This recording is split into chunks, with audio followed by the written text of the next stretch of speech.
Welcome to our channel we make genius. Dear friends, आज हम फिर से आपके बीच में एक नए वीडियो लेके उपस्थित हुए हैं जो आप सभी के लिए बहुत ही इंपॉर्टेंट है। जैसे कि आप सभी को पता है कि इस चैनल पे एक साइंस की एक बहुत ही शानदार श्रृंखला चलाई गई है जो आपके किसी भी तरह के एग्जाम्स के लिए बहुत ही महत्वपूर्ण है।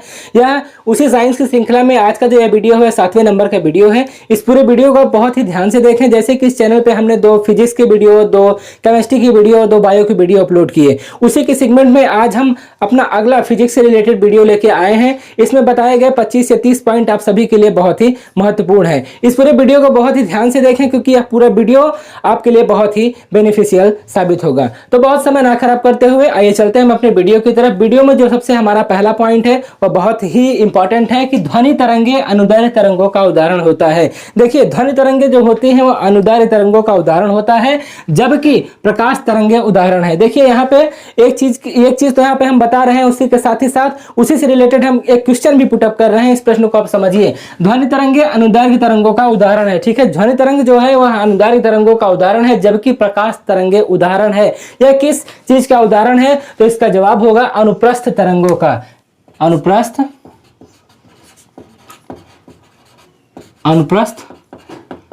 तरंगों का। के बाद हम अपने अगले क्वेश्चन की ओर आगे बढ़ते हैं कि आवृत्ति को मापा जाता है। जो आवृत्ति होती है इसको हम किस में मापते हैं? इसको हम हर्ट्ज में मापते हैं।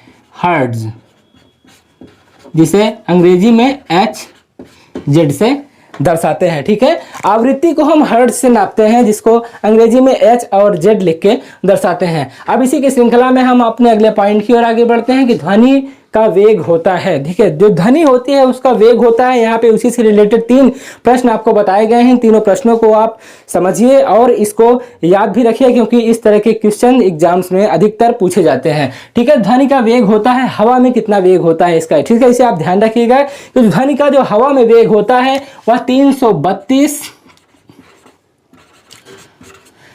मीटर प्रति सेकेंड। ठीक है, 332 मीटर प्रति सेकेंड जो ध्वनि का वेग होता है वह हवा में 332 मीटर प्रति सेकेंड होता है। ठीक है, इसी के साथ ही साथ ध्वनि का अगर हम देखते हैं कि जल में कितना वेग होता है। ठीक है, हवा में तो इसका हमने बताया कि अब 332 मीटर प्रति सेकेंड होता है, और साथ ही साथ जल में अगर पूछा जाए कि ध्वनि का जल में कितना वेग होता है तो 1483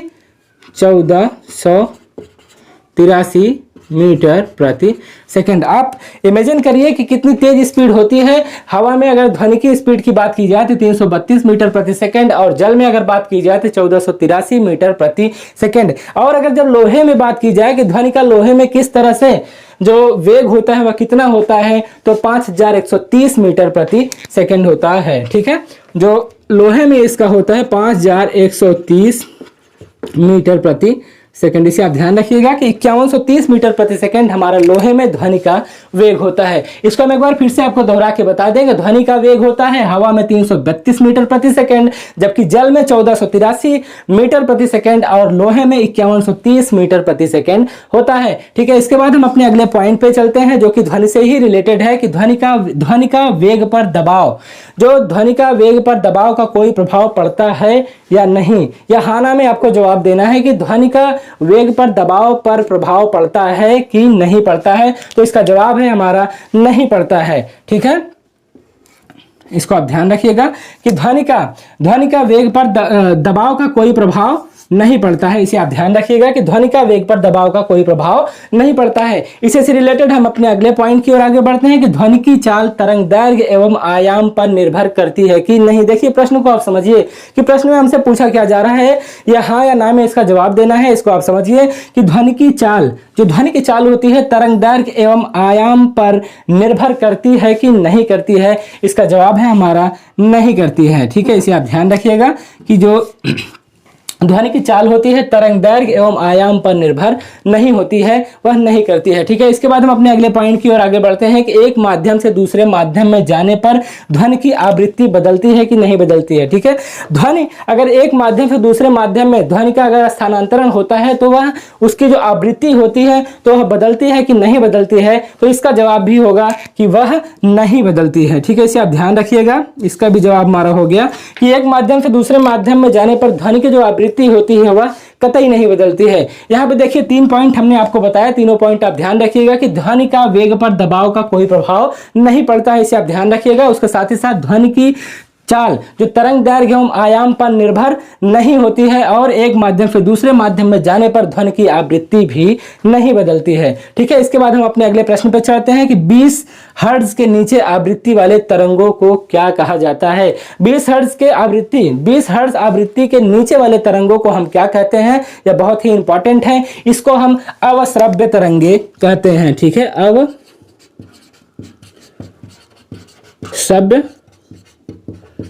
तरंगे। ठीक है, 20 हर्ट्ज के नीचे आवृत्ति वाले तरंगों को हम क्या कहते हैं, अवश्रव्य तरंगे। ठीक है, इसे आप ध्यान रखिएगा। इसके बाद हम 20 हर्ट्ज से 20,000 हर्ट्ज के बीच की तरंगों को क्या कहा जाता है। यहाँ पे हमने देखा कि 20 हर्ट्ज के नीचे की आवृत्ति वाले तरंगों को क्या कहते हैं, तो अवश्रव्य तरंगे। और 20 हर्ट्ज से 20,000 हर्ट्ज के बीच की तरंगों को क्या कहा जाता है, उसका जवाब है हमारा श्रव्य तरंगे।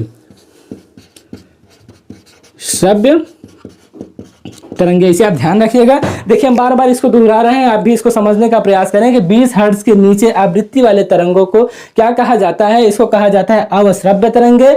और 20 हर्ट्ज से 20,000 हर्ट्ज के बीच की तरंगों को क्या कहा जाता है, इसे श्रव्य तरंगे कहा जाता है। अब यहाँ पे 20 हर्ट्ज के अगर ऊपर की तरंगे हों, जैसे 20 हर्ट्ज, यहाँ तो 20 हर्ट्ज से नीचे, या 20 हर्ट्ज से 20,000 हर्ट्ज के बीच में, और 20,000 हर्ट्ज से अगर ऊपर की तरंगे हैं तो उसको क्या कहा जाता है, इसको हम बोलते हैं पराश्रव्य तरंगे। ठीक है, ये हमारा हो गया पराश्रव्य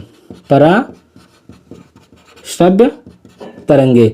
ठीक है, इसको हम फिर से आपके बीच में एक बार बता दें, आप इसको अच्छी तरह से समझ जाएं कि 20 हर्ट्ज के नीचे की अगर आवृत्ति है तरंगों में तो उसको क्या कहा जाता है, अवश्रव्य तरंगे। और 20 हर्ट्ज से लेकर 20,000 हर्ट्ज के बीच में जो आवृत्ति जो तरंगे होंगी उसको कहा जाता है श्रव्य तरंगे। और 20,000 हर्ट्ज के ऊपर की तरंगों को क्या कहा जाता है, इसको कहते हैं हम पराश्रव्य तरंगे। अब यहाँ पे एक बात उभर के सामने आती है कि मानव जो कान होता है, जो ह्यूमन ईयर होता है, जो मानव के कान होते हैं, वह कितने हर्ट्ज तक के साउंड को सुन सकते हैं। जो मानव कान का जो कैपेबिलिटी होती है वह कितना होती है, तो वह होती है 20 हर्ट्ज से 20,000 हर्ट्ज के बीच में। ठीक है, 20 हर्ट्ज से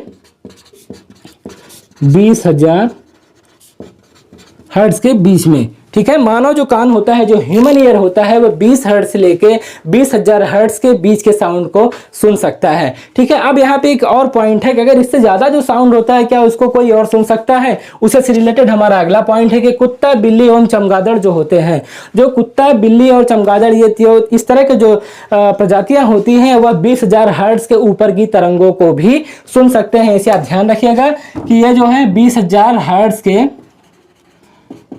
हर्ट्ज के ऊपर की तरंगों को भी सुन सकते हैं।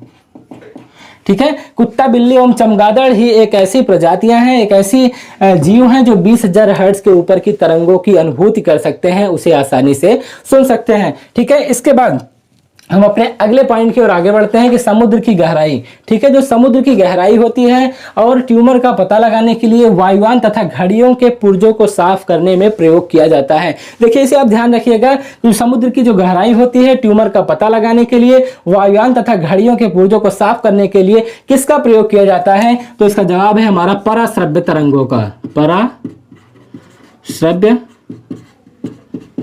तरंगों का। ठीक है, पराश्रव्य तरंगों का प्रयोग समुद्र की गहराई, ट्यूमर का पता लगाने के लिए, वायुयान तथा घड़ियों के पुर्जों को साफ करने के लिए पराश्रव्य तरंगों का प्रयोग होता है। ठीक है, इसके बाद प्रतिध्वनि सुनने के लिए, देखिए प्रश्न को आप समझिए कि प्रतिध्वनि मतलब जैसे कोई साउंड अगर हम बोलते हैं तो वह कहीं से रिटर्न होकर हमारे कानों तक पहुंचती है। ठीक है, तो प्रतिध्वनि सुनने के लिए जैसे कोई जो साउंड होता है वो हमें रिटर्न होकर जब सुनाई देता है तो उसको हम प्रतिध्वनि कहते हैं। प्रतिध्वनि सुनने के लिए श्रोता एवं परावर्तक सतह के बीच कम से कम दूरी कितनी होनी चाहिए, श्रोता और परावर्तक के बीच में न्यूनतम दूरी कितनी होनी चाहिए, तो वह है हमारा 17 मीटर का।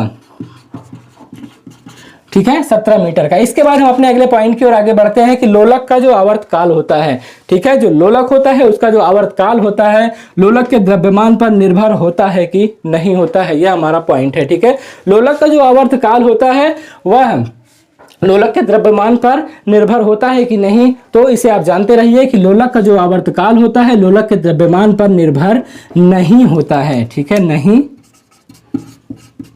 होता है। ये हमारा पॉइंट हो गया। इसे आप ध्यान रखिएगा कि लोलक का आवर्तकाल लोलक के द्रव्यमान पर निर्भर नहीं होता है। ठीक है, इसके बाद हम अपने अगले पॉइंट पे बढ़ते हैं कि कान पर ध्वनि का प्रभाव कितने समय तक रहता है। अब एक जैसे कोई हम साउंड सुनते हैं तो उस कान का जो पर्दा होता है उस पर ध्वनि का प्रभाव कितने समय तक होता है, तो इसका जवाब है हमारा 1/10 सेकेंड तक। ठीक है, 1 सेकेंड का जो 10वां हिस्सा होता है उतनी देर तक हमें सुने गए जो भी साउंड सुनते हैं वह कान के पर्दों पर 1/10 सेकेंड तक रहता है। ठीक है, इसके बाद हम अपने अगले पॉइंट की ओर आगे बढ़ते हैं कि ध्वनि दिन की अपेक्षा रात में अधिक दूरी तक सुनाई पड़ती है। ठीक है, ध्वनि जैसे कहीं पे अगर साउंड हुआ, जैसे कहीं पे अगर हम रह रहे हैं, अगर जैसे मान लीजिए सपोज दैट अगर कहीं रेलवे का हॉर्न सुनाई देता है तो आप ध्यान दीजिए कि दिन में हमें हॉर्न कम सुनाई देते हैं, लेकिन रात्रि में अगर कहीं हॉर्न बजते हैं तो वो हमें बहुत तेजी के साथ सुनाई देते हैं और ऐसा लगता है कि यहीं कहीं पास में ही हॉर्न बज रहा है। तो वह किस वजह से होता है, इसका मतलब है, इसका जो मतलब होता है कि किस वजह से वह बजता है, दिन की अपेक्षा रात्रि में अत्यधिक तीव्र गति से सुनाई देता है, तो वह है अपवर्तन के कारण।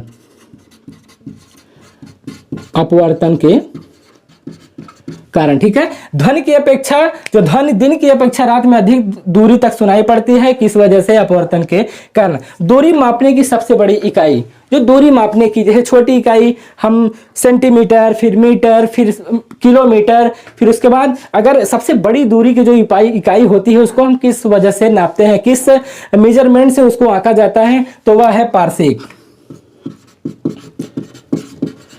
दूरी के बारे में हमने बहुत ही डिटेल वीडियो अपलोड किया है अपने इस चैनल पे। अगर आप वो वीडियो ना देखे हो तो इस चैनल के प्लेलिस्ट में, साइंस के प्लेलिस्ट में आप जाइए तो इससे रिलेटेड आपको वीडियो वहां पे मिल जाएगा। ठीक है, दूरी मापने की जो सबसे बड़ी इकाई होती है वह पारसेक होती है। ठीक है, इसके बाद हम अपने अगले पॉइंट की ओर आगे बढ़ते हैं कि संवेग दोगुना करने पर गतिज ऊर्जा में परिवर्तन क्या होगा। अगर संवेग को हम दुगुना कर देते हैं तो गतिज ऊर्जा हमारी जो हुई वह 4 गुनी हो जाएगी। इसे आप ध्यान रखिएगा। ठीक है, संवेग में अगर हम 2 गुना का परिवर्तन करते हैं तो जो होता है वह गतिज ऊर्जा हमेशा 4 गुनी हो जाएगी। ठीक है, इसके बाद हम अपने अगले पॉइंट की ओर आगे बढ़ते हैं कि भू स्थिर उपग्रह किस दिशा में घूमता है। यह बहुत ही इंपॉर्टेंट है और सोचनीय है कि जो भू स्थिर उपग्रह होता है वह किस दिशा में घूमता है। तो इसे आप ध्यान रखिएगा कि पश्चिम से पूरब की ओर भू स्थिर उपग्रह घूमता है, पश्चिम से पूरब। ठीक है, इसे आप ध्यान रखिएगा कि भू स्थिर उपग्रह किस दिशा में घूमता है, तो वह पश्चिम से पूरब घूमता है, एंटी क्लॉक वाइज वह घूमता है। ठीक है, इसके बाद हम अपने अगले पॉइंट पे बढ़ते हैं कि अपेक्षिक घनत्व को मापा जाता है। जो अपेक्षिक घनत्व होता है उसको किसके जरिए हम उसको मापते हैं, तो वह है हमारा हाइग्रोमीटर से। हाइग्रोमीटर से, इसे आप ध्यान रखिएगा कि अपेक्षिक घनत्व को मापा जाता है किससे, हाइग्रोमीटर से। पारा जम जाता है। ठीक है, जैसे जल हमारा जम जाता है तो पारा भी जमता है, वह किस अंश सेल्सियस पे जम जाता है, जिससे रिलेटेड यह हमारा पॉइंट है कि पारा किस अंश सेल्सियस पे जमता है, तो यह -39 अंश सेल्सियस पे जो हमारा पारा है वह जम जाता है। ठीक है, इसे आप ध्यान रखिएगा कि जो पारा जो जमता है वह किस अंश सेल्सियस पे जमता है, तो -39 डिग्री पे, -39 अंश सेल्सियस पे पारा हमारा जम जाएगा। ठीक है, इसके बाद हम अपने अगले पॉइंट की ओर आगे बढ़ते हैं कि वायुमंडलीय दाब मापी। ठीक है, वायुमंडलीय दाब मापी जिसे हम बैरोमीटर कहते हैं। ठीक है, वायुमंडलीय दाब का जो मापक होता है उसको हम बैरोमीटर कहते हैं। अब उसी से रिलेटेड हमारा यह पॉइंट है कि वायुमंडलीय दाब मापी बैरोमीटर का पाठ्यांक। ठीक है, समझिए कि वायुमंडलीय दाब मापी बैरोमीटर का पाठ्यांक जब एकाएक नीचे गिरता है, ठीक है, जब अचानक से वह नीचे गिर जाता है तो वह किसका संकेत करता है। इसे आप समझिए कि वायुमंडलीय दाब मापी जो यंत्र होता है जिसको हम बैरोमीटर कहते हैं,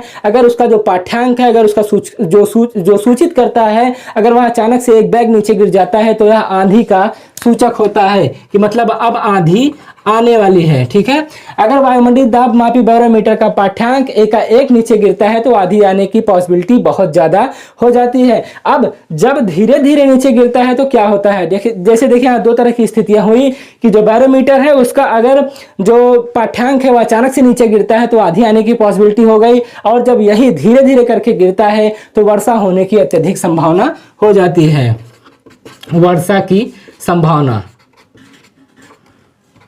ठीक है, ये आप समझ गए होंगे कि अचानक गिरने पे हमारा आंधी हो गया और धीरे धीरे जब उसका पाठ्यांक नीचे की ओर आता है तो वर्षा की संभावना होती है। लोलक की लंबाई बढ़ने पर आवर्तकाल होता है। ठीक है, जो लोलक की लंबाई होती है अगर उसे बढ़ाया जाए तो आवर्तकाल भी हमारा बढ़ जाएगा।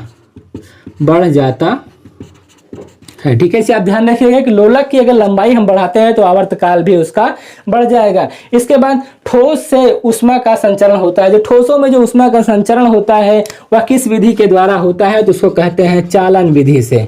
ठीक है, इसे आप ध्यान रखिएगा कि ठोसों में जब ऊष्मा का संचरण होता है तो उसको हम चालन विधि के द्वारा उसको कहते हैं। ठीक है, जो ठोसों में जो ऊष्मा का संचरण होता है उसको चालन विधि के द्वारा उसमें संचरण होता है। ठीक है, गैसों एवं द्रवों का संचरण होता है। गैसों और द्रवों में संचरण होता है संवहन विधि द्वारा, संवहन। ठीक है, यहाँ पे देखिए हम एक बार फिर से आपको दोहरा दें, ठोसों में ऊष्मा का संचरण होता है चालन विधि द्वारा और गैसों एवं द्रवों का संचरण होता है संवहन विधि द्वारा। और उसी से रिलेटेड हमारा अगला पॉइंट है कि सोनोमीटर होता है क्या। सोनोमीटर क्या होता है? जो सोनोमीटर होता है या इससे क्या मापा जाता है या किस लिए इसका उपयोग होता है? सोनोमीटर हमारा स्वरमापी होता है। जो सोनोमीटर होता है वह स्वरमापी भी कहा जाता है। सोनोमीटर को हम स्वरमापी कहते हैं। ठीक है, इसके बाद जल का घनत्व सबसे अधिक। ठीक है, प्रश्न को आप समझिए कि जल का घनत्व सबसे अधिक तथा आयतन सबसे न्यूनतम होता है। कब होता है? तो वह 4 अंश सेल्सियस पे, 4 अंश सेल्सियस पे जल का घनत्व सबसे अधिक तथा आयतन सबसे न्यूनतम होता है। ठीक है, इसके बाद हम अपने अगले पॉइंट की ओर आगे बढ़ते हैं। पृथ्वी पर सूर्य से ऊष्मा प्राप्त होता है। जो सूर्य से पृथ्वी पर जो ऊष्मा प्राप्त होती है यह विकिरण द्वारा मिलता है, विकिरण। ठीक है, पृथ्वी पर सूर्य से ऊष्मा प्राप्त होती है विकिरण द्वारा। ठीक है, इसके बाद हम अपने अगले पॉइंट की ओर आगे बढ़ते हैं कि आसमान में बादल छाए रहने पर वातावरण में हमें अनुभूति होगी। ठीक है, जैसे अगर आसमान खुला है तो हमें किस तरह का वातावरण अनुभव होगा। अगर आसमान में आच्छादित बहुत सारे बादल आ जाए तो हमें मौसम किस तरह से अनुभूत होगा। इसी से रिलेटेड हमारा यह पॉइंट है कि अगर आसमान में बहुत सारे बादल हो जाए तो हमें कैसा मौसम महसूस होगा, तो हमें गर्म की अनुभूति होगी। तो मौसम हमें गर्म महसूस होगा, गर्म महसूस होगा। ठीक है, आसमान में बादल छाए रहने पर वातावरण हमें अनुभूति होती है, गर्म महसूस होता है। ठीक है, वायुमंडल गर्म होता है। जो वायुमंडल हमें गर्म प्रतीत होता है वह किस वजह से होता है? तो वह संवहन की वजह से हमें प्रतीत होता है, संवहन। ठीक है, वायुमंडल गर्म होता है संवहन के कारण। तो इस छोटे से वीडियो में हमने लगभग 25 या 30 बहुत ही इंपॉर्टेंट सिलेक्टेड क्वेश्चंस आपको बताए जो आपके एग्जाम पॉइंट ऑफ व्यू से आप सभी के लिए बहुत ही महत्वपूर्ण है। इन सारे प्रश्नों को आप 1-2 बार जरूर देखें। अगर इस पूरे वीडियो में अगर आपको कहीं भी किसी भी तरह का डाउट होता है तो हमसे कमेंट बॉक्स में कमेंट करके हमसे जरूर पूछें। और आपको वीडियो किस तरह से लगता है हमें कमेंट करके जरूर बताएं। अगर आपको वीडियो हमारा पसंद आता है तो अपने दोस्तों के साथ जरूर शेयर करें। तो फिर से मिलेंगे आपसे एक नए वीडियो में नए एनर्जी नए उत्साह के साथ। तब तक बने रहिएगा हमारे चैनल के साथ। जय हिंद।